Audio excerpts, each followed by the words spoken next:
Por que o socialismo é uma merda e não é o que você pensa? Texto de Peter Joseph. O debate entre capitalismo e socialismo tem sido um tema de longa data nas discussões sobre organização econômica e social. Em relação ao socialismo, termos como marxismo e comunismo são frequentemente usados de forma intercambiável na cultura popular. Mas para os fins deste artigo não nos aprofundaremos em semânticas diferenciadas. Não há necessidade. A utilidade de qualquer conceito depende de um entendimento compartilhado. E se perguntássemos a pessoas aleatórias na rua e pedíssemos para definirem capitalismo e socialismo, receberíamos uma série de definições. Porém, você descobriria que as definições de socialismo seriam muito mais subjetivas e variadas em comparação com as definições de capitalismo. Há uma razão para isso. Para alcançar uma compreensão significativa nesses termos, devemos primeiro determinar o contexto de uso. Neste sentido, adotaremos uma perspectiva econômica em oposição a uma perspectiva filosófica e utilizaremos as lentes da análise de sistemas ou da dinâmica de sistemas, a ciência da organização. A análise de sistemas no contexto da economia envolve a compreensão da emergência de um comportamento individual e institucional, dinâmico dentro de uma estrutura econômica definida, num esforço para compreender os resultados, também conhecidos como funções.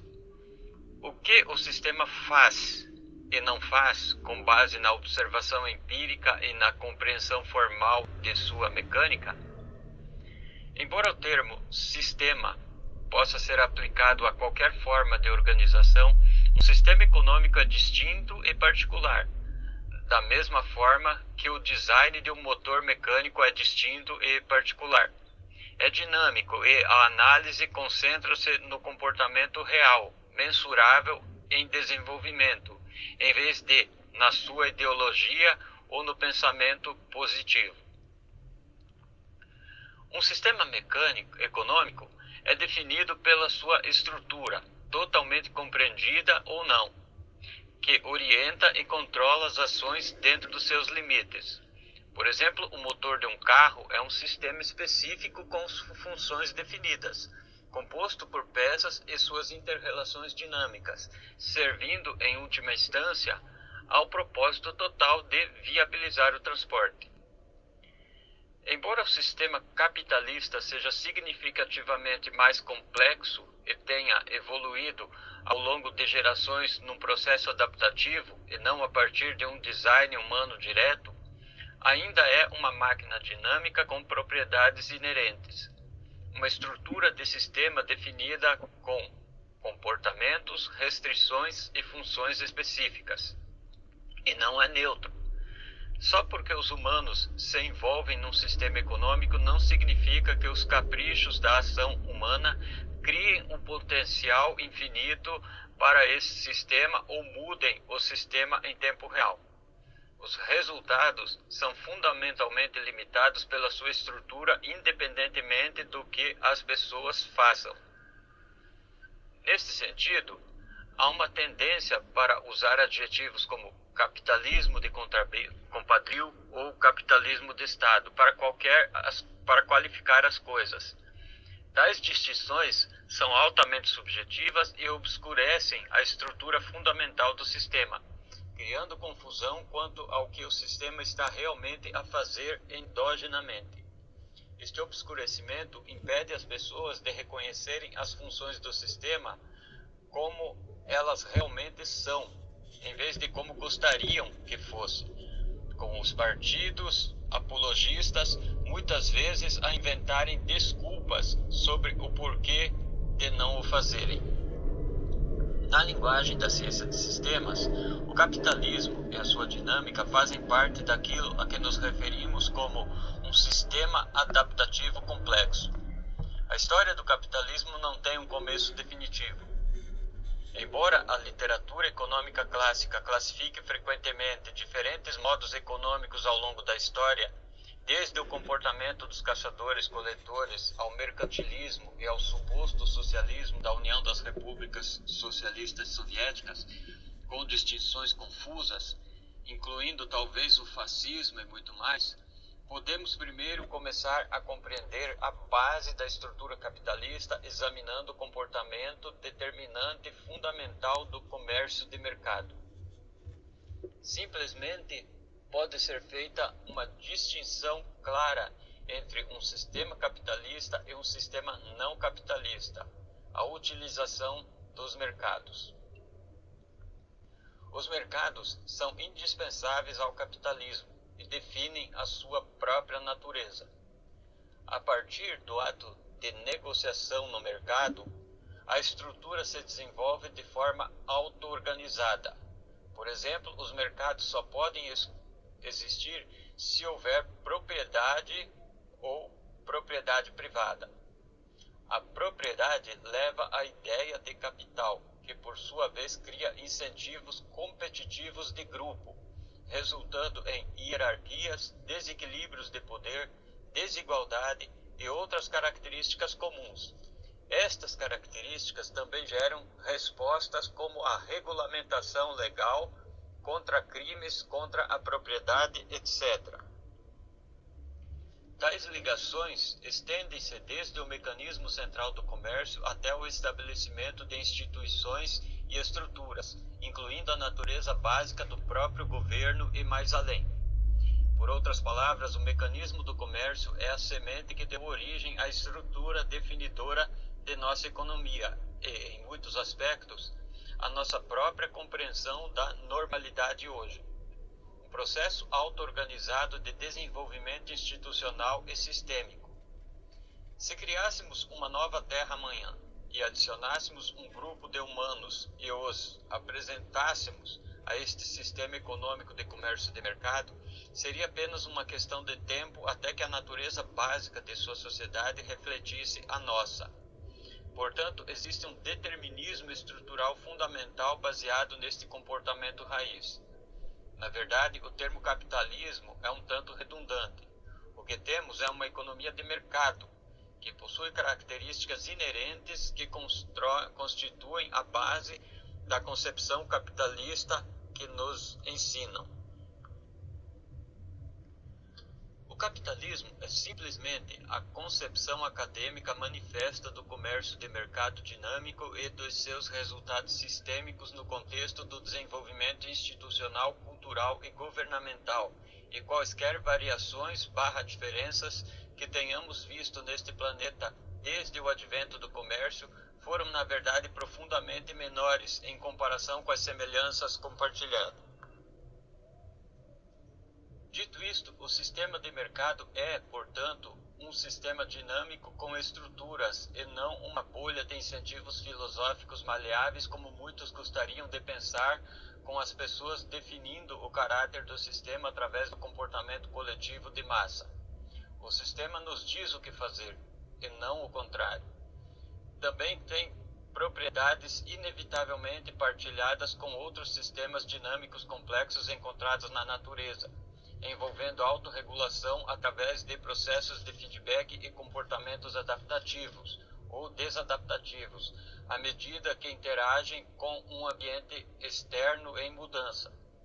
Estes incentivos estão bem estabelecidos no campo da ciência de sistemas e literalmente todos os países do mundo que utilizam uma economia de mercado, que é a cada um deles, utilizam a mesma estrutura fundamental independentemente de como é administrada ou regulamentada. A única variação que observamos dentro dessa estrutura básica do sistema é até que ponto as forças externas tentam geri-lo ou controlá-lo.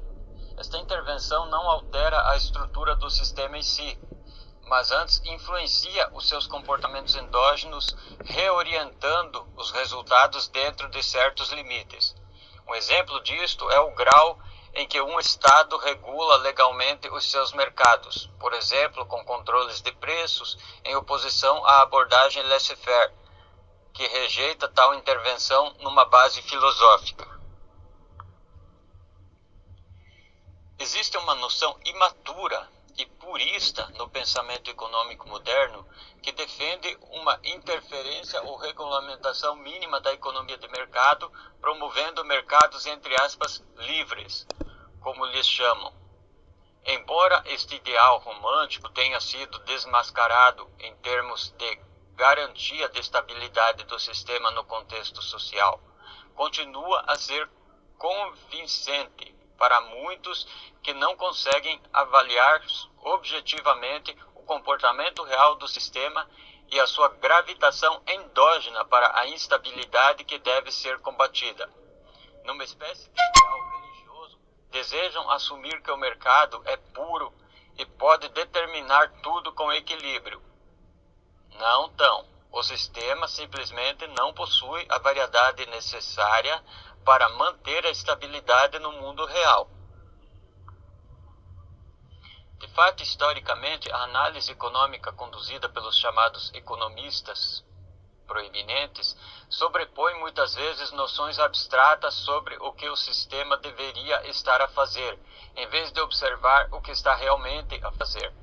Nesse contexto, muitas vezes o foco está mesmo na própria intervenção como a causa dos problemas relacionados com a economia, com os proponentes assumindo mais uma vez que um mercado livre, entre aspas, total é a solução. Esta é uma visão lamentável, mas esperada, que mais uma vez evita a análise objetiva do sistema em si e por si só, promovendo o pensamento positivo, na esperança de uma integridade endógena do sistema, que não existe. Sobre isso, é evidente que duas funções fundamentais e criticamente negativas da economia de mercado são a criação de pobreza e desigualdade, bem como o padrão insustentável de crescimento-consumo, que funciona como um cancro, um câncer, necessitando de vendas-consumo constantes, rotatividade. Em vez de reconhecer estes resultados como inerentes à estrutura do sistema, a culpa é colocada não apenas na intervenção externa, como foi referido, mas geralmente nas deficiências morais de pessoas ou grupos. Este argumento moral pressupõe que o sistema é essencialmente neutro e não possui incentivos estruturais que conduzam inevitavelmente a resultados negativos e imorais, o que acontece. Na verdade, se examinarmos o discurso comum hoje em dia, desde as escalas salariais injustas até o declínio ambiental, a maioria das pessoas ainda argumenta que isto é um fracasso moral e não estrutural. É um infeliz problema de percepção. No final, uma análise sistêmica verdadeiramente objetiva do capitalismo revela que a pobreza, a desigualdade mortal e a destruição ambiental são funções integradas no sistema, não naturais, tão naturais para o sistema como a produção de um bem como um smartphone. As únicas opções para resolver estas questões negativas são afastar-se completamente do sistema baseado no comércio, ou tentar uma regulamentação estratégica para abrandar estes resultados, embora nunca os elimine completamente, claro. Eles são incorporados. E isto nos leva ao conceito de socialismo, entre aspas. O socialismo baseia-se essencialmente na ideia de regular as características inerentes da economia de mercado para criar um mundo mais sustentável e equitativo. Envolve intervenções a nível micro, como a tomada pelo Estado do controle dos cuidados de saúde para garantir um acesso mais equitativo. Este é um entendimento comum do socialismo na cultura popular, desviando-se da natureza natural e autorregulada dos mercados, atualizando a burocracia/lei para compensar as falhas do mercado e, idealmente, produzir resultados mais equilibrados. No nível macro, os ideais socialistas tornam-se mais filosóficos, como definições como propriedade pública dos meios de produção. No entanto, esta definição carece de uma compreensão universalmente acordada e é muitas vezes confundida com o poder do Estado. em vez do controle democrático e verdadeiro social público. A interpretação varia dependendo das perspectivas individuais, o que contribui para a inutilidade da ideia, embora a maioria possa se identificar com a orientação de valores, democracia.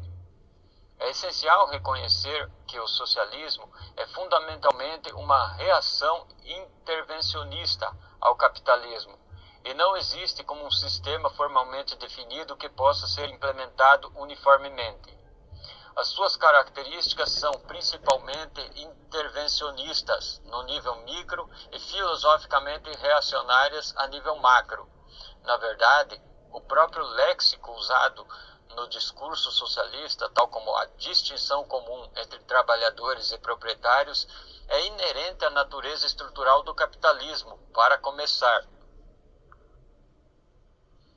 Por outras palavras, o socialismo é uma ideologia moral e um meio reacionário que só pode existir como resposta ao capitalismo. Quaisquer características atribuídas ao socialismo são intervenções dentro da estrutura capitalista ou de mercado. Mesmo esta frase, propriedade pública dos meios de produção, existe apenas como uma resposta ao desenvolvimento natural do poder e da concentração de recursos dentro da dinâmica de mercado, onde a classe proprietária explora a classe trabalhadora, como diz o chamado ditado marxista. Esta compreensão é crucial porque a falsa dicotomia entre capitalismo e socialismo limita o potencial para uma melhor organização econômica e social. Os argumentos persistem ao longo de gerações, retratando o socialismo como um modelo ou sistema econômico definido, quando não é. E quaisquer falhas históricas ou atrocidades nas chamadas nações socialistas são então usadas como, entre aspas, evidência de que o capitalismo de mercado é o único sistema social viável que existe.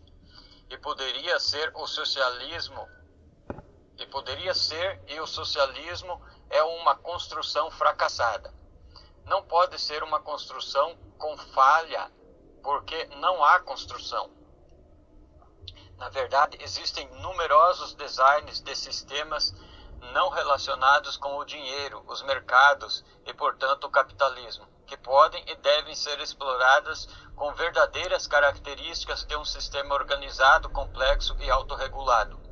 No entanto, a concepção do público em geral permanece limitada com esta noção repetida de socialismo e a sua associação com o totalitarismo, etc., criando um desafio comunicativo através do qual se tornou patologicamente aceito que qualquer coisa que não seja capitalismo só pode ser pior, sem nenhuma evidência real, promovendo um grande limite de debate. Mais uma vez, a única definição consistente de socialismo é sua oposição ao capitalismo.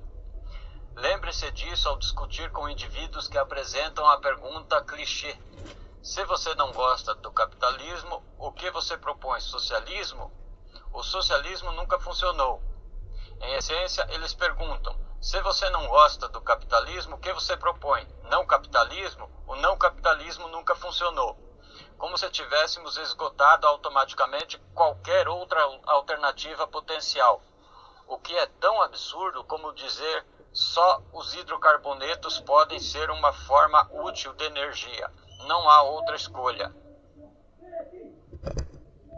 Tudo isto realça a natureza circular do debate, para analisar a ineficiência ou a desumanidade de sistemas aparentemente não capitalistas na história, como o comunismo soviético. É necessário examinar as características específicas da organização design governamental em si e por si, em vez de simplesmente rotulá-la de socialismo e descaracterizá-la com base nisso. Então, implicar qualquer concepção futura que se desvie do capitalismo só pode ser socialismo e, portanto, como a União Soviética, etc. A União Soviética, Cuba, Venezuela e outros exemplos foram manifestações únicas e novas, combinando a burocracia estatal com controles econômicos. eles não compartilham o mesmo sistema, presumindo que eles tenham ou tiveram um sistema verdadeiramente dinâmico. O socialismo não é um sistema. Alguns desses exemplos basearam-se livremente nos escritos filosóficos de Karl Marx, que estavam mais uma vez enraizados principalmente num enquadramento anticapitalista e não num conceito de concepção econômica inferencial. Na verdade, se lermos Karl Marx atentamente, toda a sua contribuição se baseou na tentativa de compreender o complexo sistema adaptativo do capitalismo, não promovendo qualquer tipo de solução para o mesmo.